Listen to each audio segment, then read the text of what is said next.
Vamos a seguir con la exposición de la palabra en el Evangelio de Marcos. Nos ha quedado una pequeña porción del capítulo 10, que no podemos pasar por alto, porque todo en las Escrituras es importante. Amén. Amén. Una porción que contiene unos versículos del 46 al 52, en el cual hay un relato que creo que nos hará bien en esta tarde, aunque sea breve, pero seguro que es de edificación para el pueblo de Dios. Amén. Así que vamos a leer la palabra del Señor, Marcos capítulo 10, versos del 46 al 52. Y dice así la palabra del Señor. ¿Lo tienen? Amén. 10 del 46 al 52 del Evangelio de Marcos. Entonces vinieron a Jericó, y al salir de Jericó, él y sus discípulos y una gran multitud, Bartimeo el ciego, hijo de Timeo, estaba sentado junto al camino mendigando. Y oyendo que era Jesús Nazareno, comenzó a dar voces y a decir: Jesús, hijo de David, ten misericordia de mí. Amén. Y muchos le reprendían para que callase, pero él clamaba mucho más: Hijo de David, ten misericordia de mí. Entonces Jesús, deteniéndose, mandó llamarle, y le llamaron al ciego, diciéndole: ten confianza, levántate, te llamo. Él entonces, arrojando su capa, se levantó y vino a Jesús. Respondiendo Jesús le dijo: ¿qué quieres que te haga? Y el ciego le dijo: Maestro, que recobre la vista. Y Jesús le dijo: vete, tu fe te ha salvado. Y enseguida recobró la vista y seguía a Jesús en el camino. Amén. Amén a su palabra. Maravillosa historia, muy conocida historia, de todos los milagros de la Biblia. Con algunos más, son de los más famosos, los primeros que nos vienen a la memoria. Cuando hablamos de Jesús y sus milagros, es muy difícil no acordarse de la sanidad del ciego Bartimeo. Se han hecho obras de teatro de este acontecimiento, se ha predicado mucho, se han cantado alabanzas. Es un relato muy conocido por el pueblo del Señor y agradable a la hora de pasar por él en estos días. Bien, llegamos al final de nuestro capítulo 10, vamos avanzando. Amén. Al final de nuestro capítulo 10. Un capítulo que registra parte del ministerio de Jesús en la región de Perea, y el último capítulo que precede a la recta final de dicho ministerio, ya que Jesús y sus discípulos se dirigen rumbo a Jerusalén, lugar de su apresamiento, lugar de su muerte, como bien el mismo Jesús en reiteradas ocasiones ha ido mencionando a lo largo de este Evangelio. En este capítulo, como en el resto, hemos encontrado enseñanzas magistrales y esenciales para nuestras vidas de la boca de nuestro Señor Jesucristo. Enseñanzas acerca de las riquezas, enseñanzas acerca del matrimonio, enseñanzas acerca del carácter de los creyentes y cómo estos tienen que vivir como siervos y no como señores. Diversos momentos en los cuales vemos la gran sabiduría de nuestro Señor Jesucristo a la hora de tratar a las personas y hacer que evidencien su propio pecado para poder sanarlos, o como mínimo que se marchen con conocimiento de su estado en el cual se encuentran. Para finalizar nuevamente con un acto de absoluta misericordia, que es el relato que nos ocupa en la tarde de hoy. El versículo 45 termina con una declaración sobre su servicio y sacrificio, y de alguna manera es como el encabezado, hace de encabezado para el inicio de esta entrada gloriosa a Jerusalén, su muerte, su pasión, etc.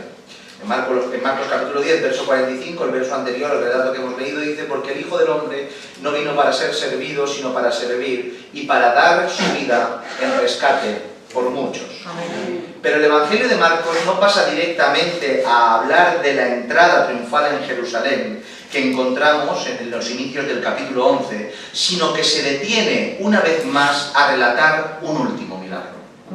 Una vez más se detiene. Y es que al Dios que servimos, en el cual tenemos depositada nuestra fe y confianza, es infinitamente misericordioso. Amén. Amén. Y aun siendo Dios omnipotente, omnipresente, omnisciente, todopoderoso, se nos muestra en ocasiones tan sencillo y simple en el contexto positivo de esa palabra. Amén. Es lo más grande del mundo y en ocasiones se muestra tan sencillo y humilde siendo Dios. Amén. Y esto lo digo porque llegados a este punto ya bien podría el Espíritu Santo en su inspiración a Marcos haberle indicado que no se detuviera más y comenzara ya directamente con el relato que registra los últimos acontecimientos de la vida de Jesús y el acontecimiento más importante de la historia de la humanidad, que es la muerte de Cristo para la remisión de nuestros pecados. Sin embargo, Dios decide que se cuente una historia más, la de un ciego llamado Bartimeo. Y es que para Dios los ciegos también entran a formar parte de su historia. Amén. Para el Señor un ciego no es irrelevante, sino que se detiene ante el acto más importante de toda la historia para mencionar a un ciego que está postrado en el camino. Yo no sé cuánto te hablará estas cosas, pero a mí mucho. Porque como ciego en el camino sé que el Señor se detiene por mí Amén. y que es capaz de pararse para contar mi historia. ¿Qué es esto? Es por eso que vemos reproducida la misma forma de actuar a nuestro Señor Jesús, que a pesar de tener frente suya la cruz, a pesar de saber que en breve retornaría al lugar de donde salió, tuvo tiempo una vez más para extender su mano de misericordia. Y en esta manera de ser de Jesús, en este equilibrio maravilloso, debemos aprender la primera lección de hoy. Y es que debemos saber que a pesar de tener trazado un camino y un propósito, no se nos puede olvidar las necesidades que nos salen al paso. No podemos olvidar en el camino a aquel que fue asaltado. Tenemos que detenernos y llevarlo a la posada. Porque aunque vamos en dirección a un rumbo, lo del camino, cómo transitamos ese camino, importa. ¿Lo creéis? Amén. En otras palabras, mientras que Jesús, a pesar de la determinación que tenía para concluir la misión encomendada por su Padre, no se olvidaba de detenerse junto al camino a atender la necesidad de aquel que lo precisaba. Pero nosotros parece que cuando nos fijamos en el destino, la tarea a hacer, no podemos detenernos en hacer nada, inclusive ante la necesidad que se nos sale al paso. Hemos fijado un rumbo y parece que lo colateral, lo que está al lado, desaparece. Pero no se nos pasa por alto que en ocasiones, en aras del cielo, descuidamos de lo que el cielo se nos manda. En aras del cielo, descuidamos de lo que del cielo se nos demanda, enfocándonos en el punto final más importante, obviamente que sí, pero olvidándonos de lo que hay al lado. No solo somos cristianos de meta, sino también de camino. Amén. No solo es obtener la meta, que es lo más importante, preocúpate de cómo caminas y de cómo atiendes o desatiendes al prójimo que tienes al lado. Y si atendemos la necesidad, parece que perdemos el rumbo y la determinación que antes teníamos, ¿verdad? Nos paramos demasiado y a veces nos desviamos. ¿Cómo somos los hombres? ¿Cómo somos? Que el Señor nos ayude. Aprendamos del Señor. Caminemos rumbo fijo hacia la cruz, pero por favor, no nos olvidemos de las necesidades que nos salen en el camino. No tiene sentido venir a adorar al templo y descuidar al que está tirado al lado del templo. Cógelo y llévalo al templo contigo. Amén. Verso 46. Entonces vinieron a Jericó, y al salir de Jericó, él y sus discípulos y una gran multitud, Bartimeo el ciego, hijo de Timeo, estaba sentado junto al camino mendigando. Jesús y sus discípulos salen de Perea rumbo a Jerusalén vía Jericó. Creo que esta ciudad es conocida por todos, debido a ese increíble acontecimiento que encontramos en las Escrituras, en el libro de Josué, en las cuales relata cómo las murallas de esta ciudad cayeron solo con unas cuantas vueltas en dar el pueblo alrededor de ellas. Esta ciudad en concreto estaba ubicada unos 25 kilómetros al noreste de Jerusalén y a 1000 metros por debajo suya. De ahí que encontramos relatos como el que encontramos en Lucas capítulo 10, verso 30, que nos dice que un hombre descendió de Jerusalén a Jericó. Es una pendiente de 1000 metros a 25 kilómetros al noreste que desciende hacia Jericó. Y ellos iban en camino subiendo a Jerusalén. Se nos dice que una gran multitud le acompañaba, lo que nos indica que no viajaba solo con los 12.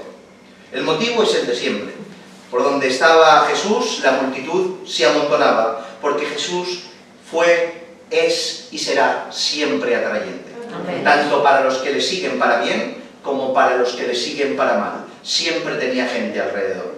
Pero a eso se le tiene que sumar la inmediatez de la fiesta de la Pascua, celebrada en Jerusalén, lo que llevaba a mucha gente a peregrinar a Jerusalén. Por tanto, no había infinidad de caminos, habían pocos caminos que se dirigían de un lugar a otro. Por tanto, las personas que peregrinaban por un camino se encontraban en el camino por esa calle. Por eso había tanta multitud juntamente con Jesús y juntamente con los 12. Rápidamente el texto nos introduce al personaje que aparece aquí. Se nos dice que era un hombre ciego llamado Bartimeo, que estaba sentado junto al camino mendigando. Bartimeo, hijo de Timeo, se nos dice. Que se nos indique el nombre del padre de Bartimeo pareciera ser que tiene relevancia en la historia que Marcos va a relatar, pero no es así, mis hermanos. Si recuerdan bien, el Evangelio de Marcos está escrito para un auditorio de audiencia gentil. Por tanto, Marcos hace una vez de traductor del arameo y traduce el nombre de Bartimeo, Bar que es hijo, Timeo, el nombre de su padre, y hace una traducción para que el lector, según los que entienden romanos que iban a recibir este documento tan importante, conocieran que Bartimeo viene a significar en arameo hijo de Timeo. Por tanto, lo que está haciendo simplemente es hacer esa traducción de ese nombre. También se nos menciona la condición de este hombre. Se nos dice que era un hombre ciego y que este hombre ciego mendigaba. Como saben, tener cualquier tipo de discapacidad en aquella época ni por asomo tiene que ver con tener una discapacidad en la actualidad. Obviamente la discapacidad por sí sola es un inconveniente muy grande, y sobre todo cuando hablamos de la ceguera.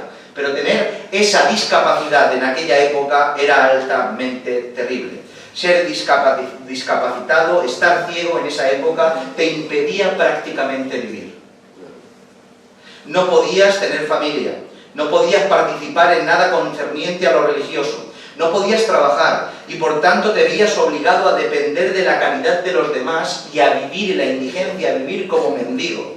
Y para postre, estabas señalado por todos, ya que se relacionaba esta enfermedad y estas tragedias con que esa persona había pecado y por eso Dios lo había castigado. ¿Recuerdan Juan capítulo 9? ¿Qué pecó este? ¿Por qué está así este? ¿Quién pecó, él o pecaron sus padres? Porque relacionaban la ceguera con el pecado. Por tanto, es ciego, el Señor lo ha castigado porque es un hombre pecador. O sea, a pesar de todas las dificultades físicas habidas y por haber, tenía un lastre que lo señalaba a todo el mundo por causa de este principio que se crea en la época, que era completamente falso, porque el Señor corrige esta incongruencia de estos hombres. Permítanme un breve paréntesis, porque siempre nos tenemos que parar para poder aprender de estas cosas y estar provistos de este conocimiento para cuando llegue el momento. Para mencionar alguna que otra aparente contradicción que los detractores de la fe usan para desacreditar las Escrituras. Ustedes saben que hay gente que solo se dedica a esto, a intentar encontrar incongruencias y contradicciones en la Biblia.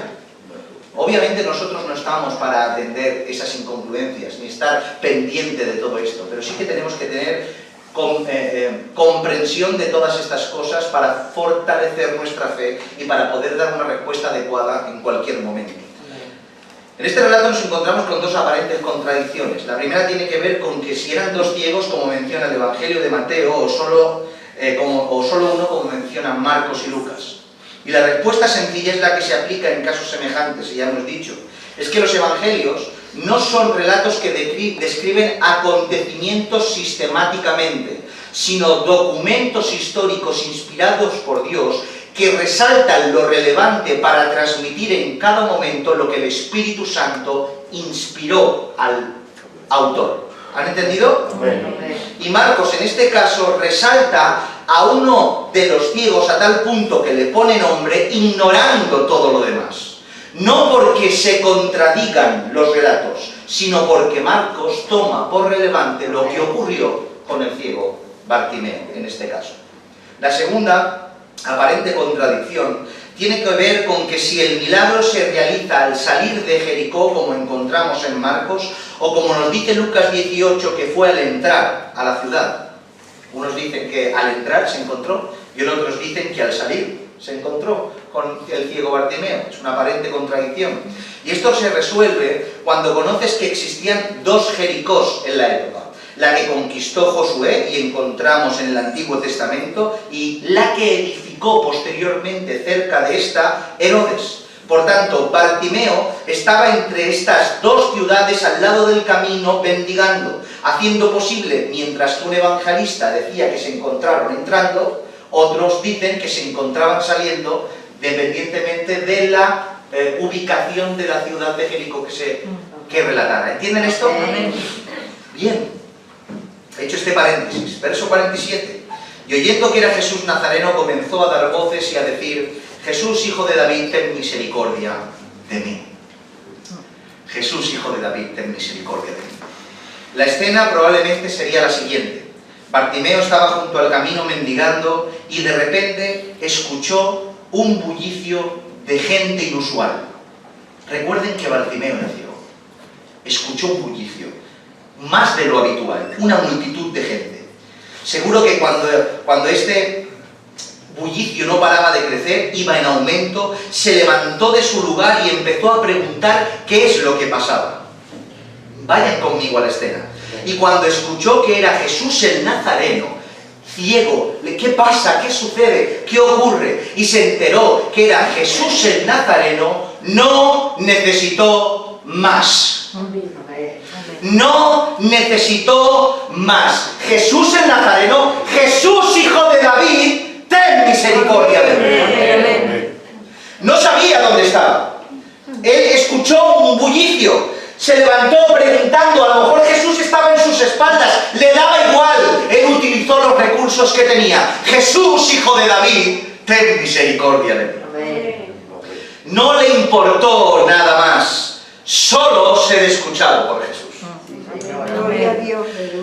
No le importó perderse a causa de su ceguera, porque desorientado podría desubicarse y tener un accidente. Le daba igual a Bartimeo.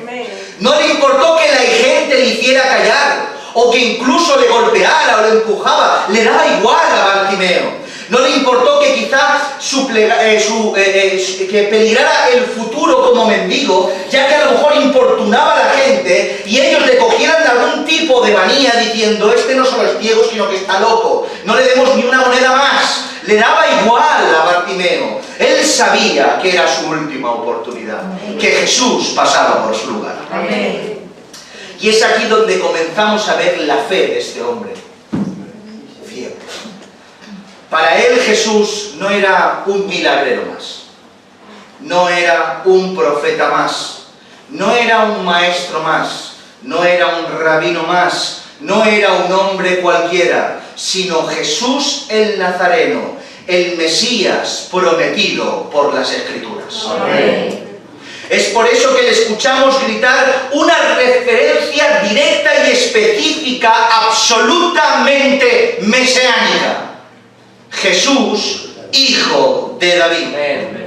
Hijo de David no es una alusión solamente a la ascendencia de Jesús, como está diciendo, este Jesús desciende de la casa de David sin más, sino una referencia de la época para señalar a aquel que estaba prometido en las Escrituras, al Hijo de David, Mesías, Rey de Israel. Amén. Todos sabían lo que estaba escrito en 2 de Samuel, capítulo 6 o 7, no recuerdo, cómo Dios promete a David la perpetuidad de su trono. Y por eso mismo, es por eso mismo que un poco más adelante leeremos lo siguiente en Marcos capítulo 11, versos 9 y 10. Y los que iban delante y los que iban detrás dando voces diciendo: Hosana, bendito el que viene en el nombre del Señor, bendito el reino de nuestro padre David que viene, Hosana en las alturas. Amén. El reino de David, la casa de David va ligado con Cristo. Nosotros no somos casa de David en honor a David. Nosotros somos casa de David, porque de la casa de David nació y vino y vivió y y murió y resucitó aquel que nos redimió. Amén. Casa de David es casa de Cristo. Amén. Así es. Amén. Sí, Señor. Pues con esa fe y convicción, Bartimeo clamó a gran voz: Jesús, hijo de David, Mesías prometido por las Escrituras, ten misericordia de mí. Amén. Es sorprendente cómo aún y así siendo ciego, parece ser que veía más que aquellos que tenían en perfección sus ojos. Miles con sus ojos vieron de continuo las evidencias de lo que este Jesús era capaz de hacer. Lo vieron cómo hacía toda clase de milagros y hazañas y proezas. Sin embargo, o lo rechazaban o como máximo lo tenían por un gran maestro y profeta. Sin embargo, el ciego en medio de la multitud sana fue el que lo vio. Amén. El ciego vio. El ciego vio a Jesús y los que tenían ojos lo ignoraron. Y es que vivimos en un tiempo en el cual los ojos no nos dejan ver. Más allá de nuestras narices no nos dejan ver nuestros ojos. Por eso vivimos mendigando, incapaces de gritar con fe que Jesús venga a socorrernos. Ojos bien abiertos, pero incapaces de ver a Jesús y el socorro que viene con él. Pero es tiempo de que no veamos con nuestros ojos, sino que lo hagamos con la fe. Amén, Señor. Mira con la fe. Amén. En ocasiones me encuentro con personas que me relatan sus dificultades y me dicen, por causa del peso de sus dificultades, que no son capaces de ver la solución, con una carga pesada sobre sus hombros. Cuánto me gustaría tener la capacidad mía para poder ayudar, pero solo es Dios quien ayuda. Pero si pudieran hacer como Bartimeo, cerrar los ojos que les impiden ver y abrir los oídos que son los causantes que producen la fe. Amén. En ningún momento la Escritura dice que la fe viene por el ver. La fe viene por el oír. Amén. Y el oír por la palabra de Dios. Bienaventurados sois los que creísteis como viendo. No, los que creísteis sin ver. Porque Dios ha diseñado que la fe venga por la verdad del Evangelio. Amén. Amén. Aleluya. El cristiano ve por los oídos Amén. y por la fe. Amén. Solo entonces los que vean con su fe serán cuando vean al Nazareno. Amén. Y cuando veas al Nazareno, seguro que exclamas gritando: Jesús, hijo de David, Amén. ten misericordia. Amén. Porque solo cuando lo veas te darás cuenta de que Él puede suplir todas las necesidades que Amén, tienes. Señor. Amén. Otro gran aspecto a resaltar de Bartimeo es que no clama por justicia. Si no clama Bartimeo enojado, indignado por su situación, darme audiencia con Jesús que tengo que darles mis quejas de por qué nací ciego si soy un hijo de Israel. No fue a pedir justicia, sino que clamó por misericordia. Amén. La misericordia, Gesed, tiene que ver con la benevolencia, tiene que ver con la clemencia, tiene que ver con la bondad por implicación. Es por eso que la palabra en latín misericordia tiene que ver con misericordium, miseria y corazón. Pasar la miseria del prójimo por tu corazón y en consecuencia acudir a su necesidad porque has sentido su dolor. Amén. Eso es misericordia. Y eso es lo que Bartimeo le pidió. No que le hiciera justicia, porque quizá si Bartimeo le pide justicia, en vez de ciego ahora lo deja sordo. Porque si el Señor nos aplicara la justicia sin el filtro de Cristo, todos moriríamos.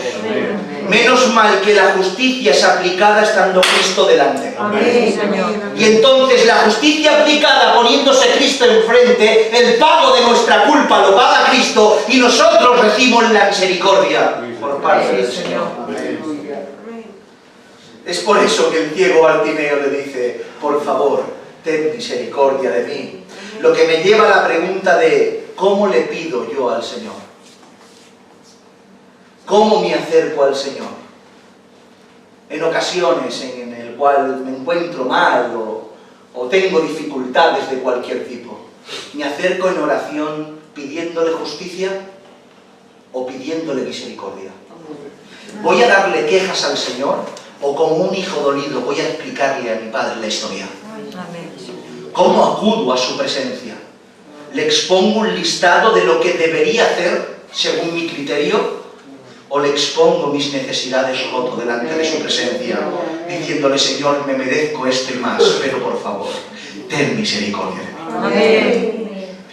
Me merezco ser ciego, sordo, cojo, paralítico, me merezco la muerte, pero por favor, ten misericordia de mí.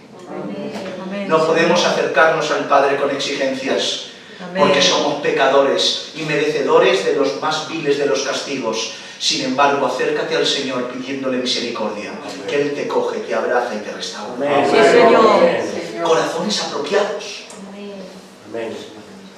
que a veces no se ven en las grandes sinagogas, sino en ciegos por los caminos, mendigando. Verso 48.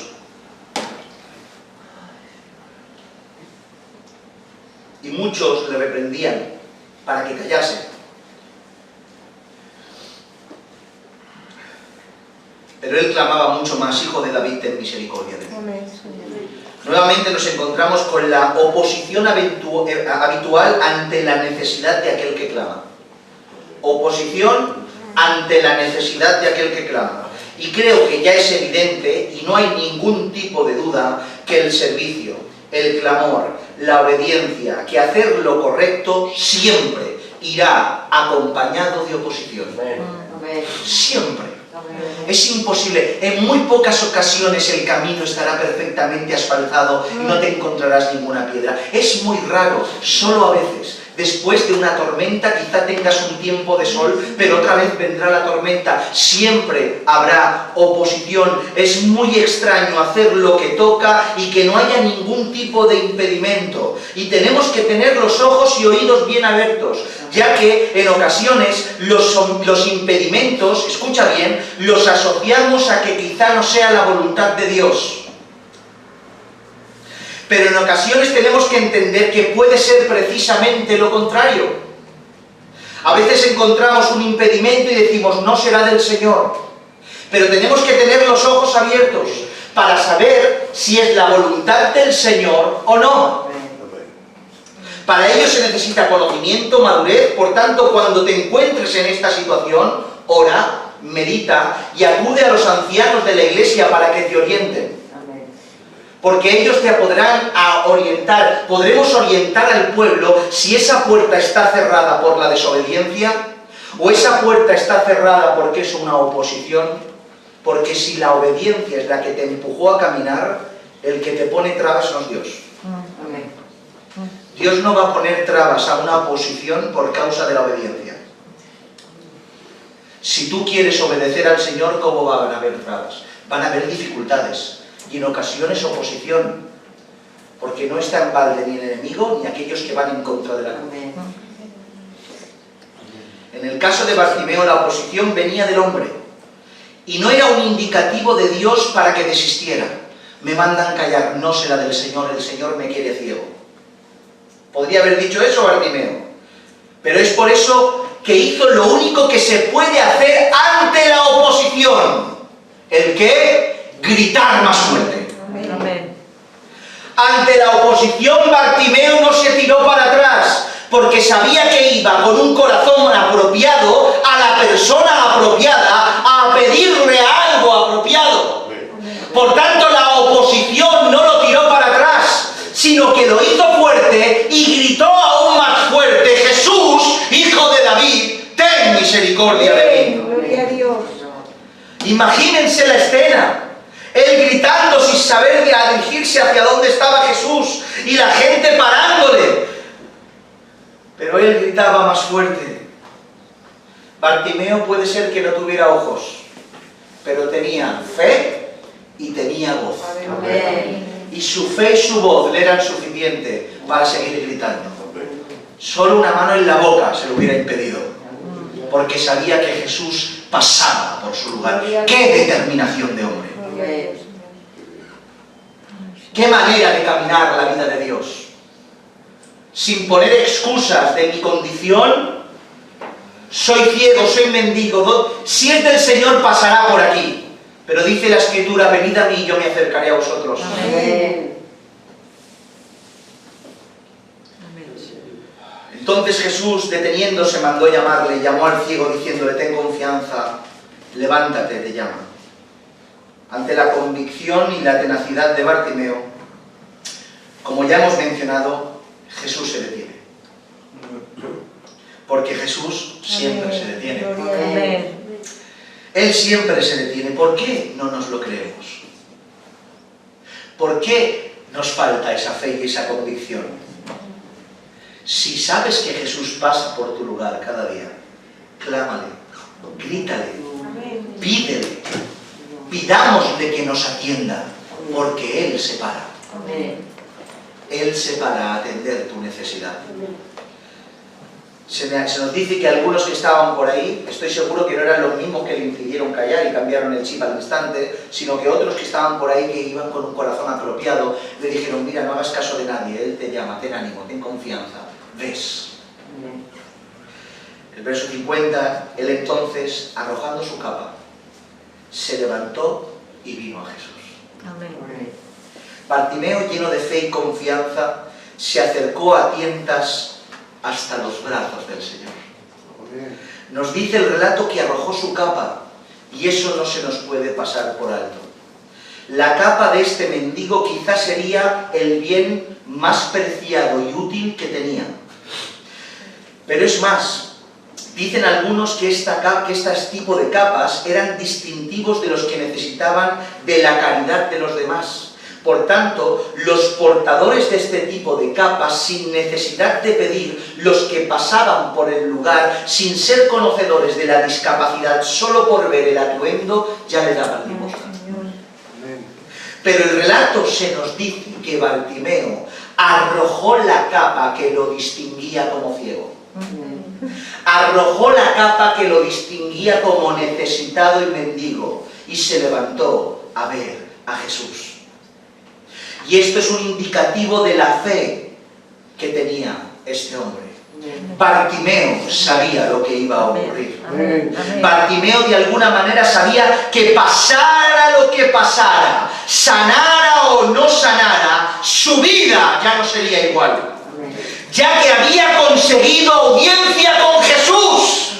Y teniendo audiencia con Jesús, aunque Bartimeo se hubiera quedado ciego, hubiera sido sanado. Amén. Por eso tiró la capa, porque sus brazos iban a ser su capa. Sí, Señor. Oh, mis hermanos, esto nos enseña un principio brutal en cuanto al carácter de los hijos de Dios que tenemos que tener. Las Escrituras nos enseñan en Filipenses capítulo 3, verso 14, el apóstol Pablo hace una alusión a una verdad que refleja este acto. Hermanos, yo mismo no pretendo haberlo ya alcanzado, pero una cosa hago, olvidándome ciertamente lo que queda atrás y extendiéndome a lo que está delante, prosigo a la meta, al premio del supremo llamamiento de Dios en Cristo Jesús. Amén. En el mundo el consejo es el siguiente: no abandones algo hasta estar seguro de tener otra cosa bien sujeta. Es como el tema este de la liana. No sueltes una si no tienes bien cogida la otra para seguir balanceándote. Ese es el consejo que el mundo te da. Asegúrate de tener bien enganchado esto antes de dejar aquello. No vaya a ser que esto que está delante salga detrás y te quedes sin ambos. Este es el consejo del mundo. Y en ocasiones es lo que nos pasa a nosotros, estando en el Señor. Tenemos tanto temor de abandonar la capa de mendigo por causa de la seguridad que tenemos depositada en ella, que somos incapaces de dejarla e ir en pos de la obediencia. El Señor nos enseña un camino para ir hacia adelante, en base a los mandamientos que nos va enseñando, para abandonar la capa que nos lastra que tenemos detrás. Sin embargo, tenemos tanta seguridad en la capa de detrás que somos incapaces de extendernos hacia lo que tenemos delante e ir en pos de la obediencia. Es brutal, mis hermanos. Tenemos confianza en una capa que nos hace mendigos. Porque ciertamente esa capa hace que nos tiren limosna. Y de alguna manera nos mantenemos. Pero mis hermanos, ¿qué es ser mendigo en el camino?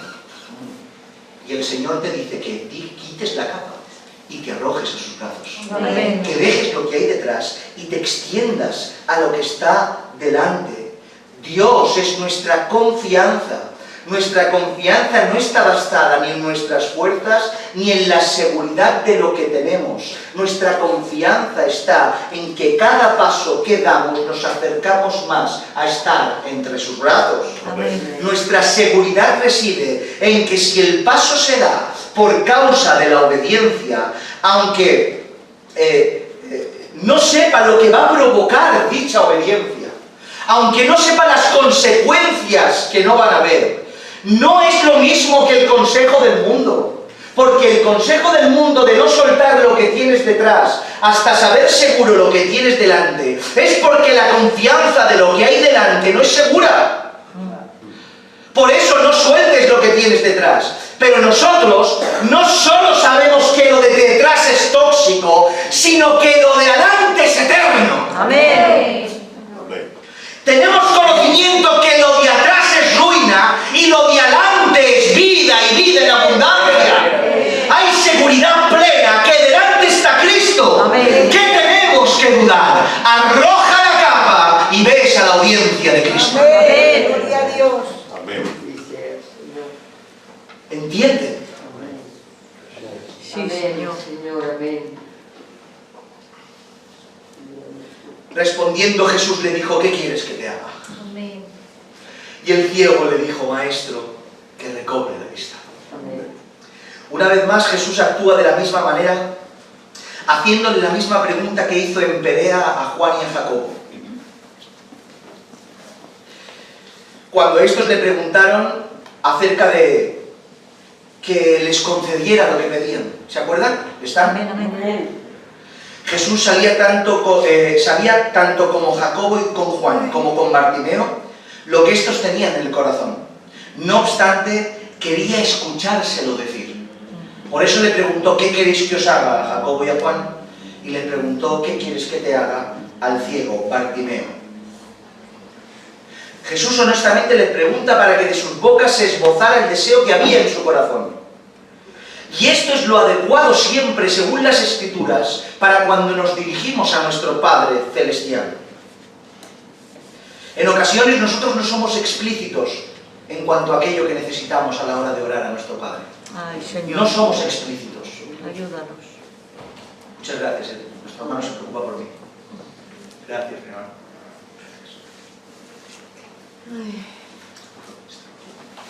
No, está ahí.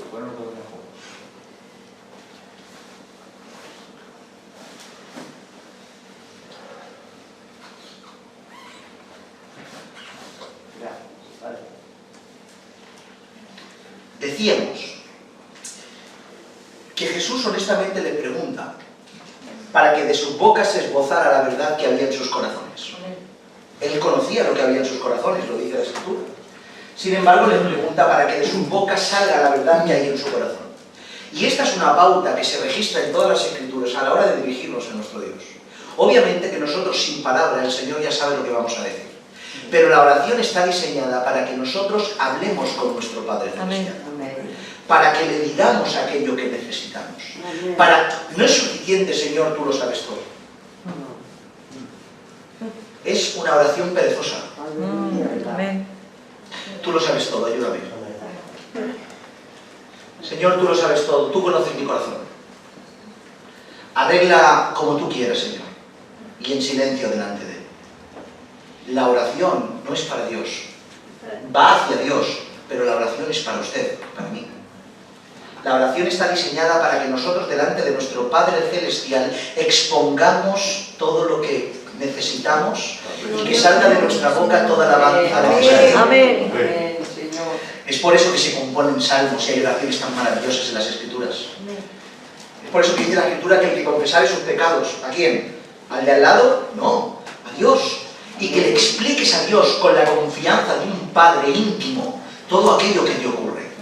Mis hermanos, es como si sacáramos de dentro todo lo que tenemos y lo pusiéramos encima de la mesa y el Señor lo gestionara y lo arreglara. No te quedes ese mal dentro. No te quedes esas peticiones dentro. Dile al Señor específicamente aquello que quieres. Incluso a veces me ha pasado que cuando he dicho lo que deseaba, me he dado cuenta de lo absurdo que era. Porque me he escuchado mi propia necedad.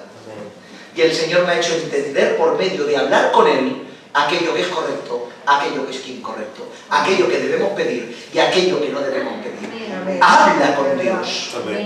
No seamos perezosos en la oración. Amén. Digámoslo con pelos y señales aquellas cosas Amén. que son necesarias. Amén.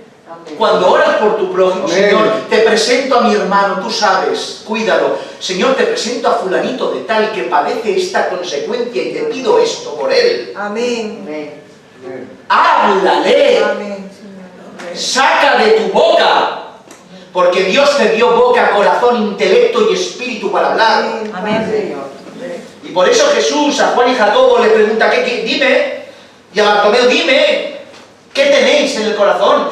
Dime qué queréis que os haga. Como hemos dicho, son relatos parecidos, pero con propósitos y resultados diferentes. Mientras que Juan y Jacobo hicieron una petición egoísta y fuera de lugar, la cual recibieron una negativa en la boca de Jesús, Bartimeo lo hizo en base a una necesidad real y con un corazón apropiado, y por eso su súplica fue concedida. Amén. Esto suscita la pregunta para que su pueblo, todos nosotros, aprendamos hoy qué le pedimos a Dios. ¿Se acuerdan cómo hemos empezado el culto? Amén. ¿Qué le pedirías a Dios si lo tuvieras delante? Gloria a Dios. El cual es una realidad. Lo tenemos delante. Un trono como Juan y Jacobo o unos ojos para poder ver. Amén. Amén, Señor. ¿Qué le pides al Señor? Amén, Señor. ¿Tronos o ojos? Ay, gracias. ¿Qué le pides al Señor? ¿Para ti o para su reino? ¿Para tu bienestar o para el Evangelio? Amén, Señor. ¿Para edificar tu casa o el templo? Ayúdanos, Señor. ¿Qué le pides al Señor? ¿Trono o ojos? Ojos para poder su magnificencia y su gracia, su amor y bondad y su ley, o trono para poder sentarte y que los demás nos sirvan. ¿Qué le pedimos al Señor?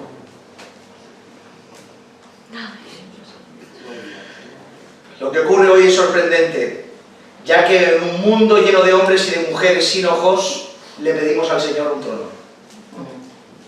Es lo absurdo. Estoy ciego, ¿qué quieres? Te doy lo que quieras, un trono. Pero pídele ojos, ¿qué no ves que no ves? Pídele ojos para poder ver. ¿Para qué quieres un trono si no puedes ver? ¿Qué vas a ver desde ahí sentado? Absolutamente nada. Tenemos que rogarle a Dios que nos haga conscientes de nuestra ceguera, porque si pedimos trono es porque creemos que tenemos ojos. Pero cuando somos conscientes de que somos ciegos, el trono es irrelevante. Le decimos, Señor, danos ojos para poder ver. Conscientes de nuestra ceguera, para pedir lo correcto. Gloria a tu nombre. 53, terminamos. Y Jesús dijo, vete, tu fe te ha salvado. Y enseguida recobró la vista. Amén. Jesús, ante la petición sincera y humilde de Bartimeo, ante la demostración palpable de su fe, le concedió la petición de su corazón. Bartimeo, después de una vida en oscuridad, percibió por primera vez la luz en sus ojos. Amén. Notemos que una vez más el milagro va acompañado de salvación, o mejor dicho, la salvación va acompañada del milagro. Podemos ver cómo Jesús no le dice tu fe te ha sanado, o Bartimeo tu fe te ha devuelto los ojos, sino que le dice Bartimeo tu fe te ha salvado. Amén. Y en consecuencia de la salvación en base a tu fe, te voy a dar la vista. Amén. Amén. Porque la salvación va acompañada de todas las demás dádivas. Las dádivas vienen después de la salvación, porque la salvación es lo más importante que Jesús, que Dios el Padre, te puede dar. Y el verso no puede acabar de la mejor manera. Dice la Escritura, y seguía a Jesús en el camino. Amén. Y seguía a Jesús Gloria a Dios. en el camino. En el camino. Bartimeo, después de una vida de oscuridad, recibió la vista. Ahora podía apreciar los colores, podía apreciar los azules del cielo, los verdes del campo, la luz del sol. Seguramente había un sinfín de cosas que Bartimeo como ciego tendría por curiosidad de ver. ¿Cómo será el rostro de que se acerca cada día a traerme un cacho de pan? ¿Cómo será el ruido de aquellos que llaman niño? ¿Cómo son? ¿Cómo son esos olores? ¿Qué figura tienen? ¡Quiero verlo todo! Gloria a tu nombre, Señor. ¿Qué haría usted si hubiera estado toda una vida ciego y mañana recibe la vista? ¿Qué es lo primero que le interesaría ver? ¿Cuántas cosas, verdad? ¿Cómo serán mis familiares? ¿Cómo será el mar? ¿Cómo son las montañas? ¿Qué forma tienen cada ruido que he escuchado durante toda mi vida? Pero no vemos nada de eso en Bartimeo. Dice la Escritura que Bartimeo vio a Jesús, y cuando vio a Jesús ya no quería ver nada más. Aleluya. El Amén. ciego que recibió la vista no fue al mar a contemplar su esplendor y su color. El color de Jesús lo volvió a dejar ciego. Amén. Y dice que en cuanto recibió la vista, dice la Escritura, y seguía a Jesús en el camino. Amén. Amén. No se paró a decir, bueno, ya he recibido la vista, voy a ver todas las cosas que quiero ver, estoy hipnotizado por todo lo que veo que va. Recibió la vista y ahora solo tenía ojos para Jesús. Porque Bartimeo pudo ver en Jesús lo más hermoso, no tenía necesidad de ver otra cosa más. Aleluya. Porque esa es la consecuencia natural de aquellos ciegos que vieron. Ver a Jesús y seguirlo en el camino. Amén. Es una incongruencia, es una falsedad, mis hermanos, y perdónenme este atrevimiento, decir que vimos a Jesús y caminar por otro camino. ¿Verdad? Amén. Aquellos que caminamos por otro camino, habiendo dicho que hemos visto a Jesús, es mentira. Lo vimos quizá y lo despreciamos. Porque aquellos que vieron a Jesús con unos ojos regenerados, es imposible que no caminen por el camino que le ha trazado. Amén. Por eso la consecuencia de verle es seguirle. Amén. Aunque vaya a Jerusalén a morir en una cruz. Porque lo que vio Bartimeo, que probablemente lo vio, fue algo terrible. No lo sabemos, pero quizá fuera espectador del Calvario de Jesucristo y contempló en una cruz a aquel que le devolvió la vista. Sin embargo, seguro que aún en la cruz del Calvario, Bartimeo, con sus ojos recién estrenados, vio hermosura en Jesús. Amén, Señor. Porque eso es lo que nos hace el Señor. El Señor nos hace enamorarnos de Él. Amén. Se han dado cuenta, terminamos, se han dado cuenta que este relato es como una especie de resumen de lo que es el Evangelio. Está a un nivel profundo detrás de las Escrituras el proceso de lo que es el Evangelio. Un necesitado ciego en el camino, Jesús que tiene la provisión, Amén. una llamada, una necesidad que estaba en esa persona, una autorización de Jesús para que venga, una petición concedida, el poder ver de nuevo y el seguir a Jesús. Amén. Eso es el Evangelio. Todos ciegos en el camino. Jesús salió a nuestro paso. Nos acerquemos a Él y Él nos dio la vista. Amén. Pero si Él nos dio la vista, no nos vayamos para Jericó. Amén, Señor. No nos vayamos para Jericó. Sé que para Jericó la cuesta es hacia abajo. Subamos a Jerusalén. Amén. Porque si Cristo va a Jerusalén a morir a la cruz, nosotros como creyentes, ciegos que recibimos la vista, creo que tenemos que contemplar la grandeza del Señor. Amén, Señor. Amén. Ir hasta el Calvario con Él, ¿les parece? Amén. Amén. El Señor nos salvó. Seamos consecuentes como lo fue este ciego que recibió la vista. Amén. Ya no era el ciego Bartimeo, era Bartimeo, hijo de Dios, discípulo de Cristo. Amén. Así que disfruta de tus ojos, pero no para tus deleites. Disfruta de los ojos que te ha dado el Señor para contemplarlo solo a Él. Amén. En Él está la verdadera belleza que merece ser contemplada. Amén. Inclina tu cabeza, vamos a orar al Señor. Gloria a tu nombre.